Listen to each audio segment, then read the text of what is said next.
सुकं खोबरं घेतलेलं आहे, कांदा, लसूण, अद्रक हे सगळं भाजून घेतलेलं आहे, येण्यासाठी घेतलेलं आहे. आता मी फोडणी देत आहे मटारला.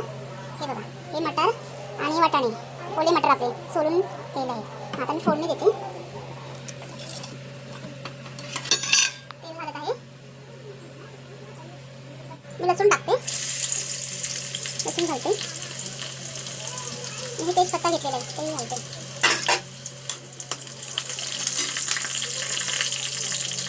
टोमॅटो घालते. थोडं मीठ टाकायचं म्हणजे टोमॅटो पटकन. आता मी हळद घालते, थोडा गरम मसाला घालते, थोडासा हळद, जास्त ना. लाल तिखट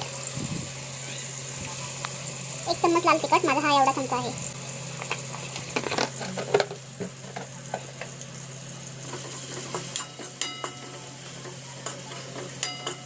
चांगलं परतून घ्यायचं.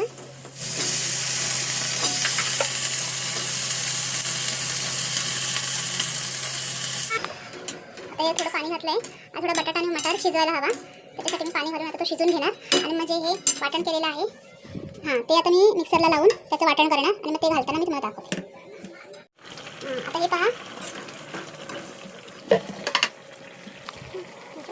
हे वाटण बनवलेलं आहे.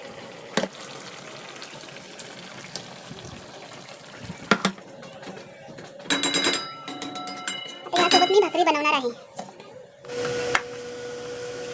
मी आता भाकरी करते.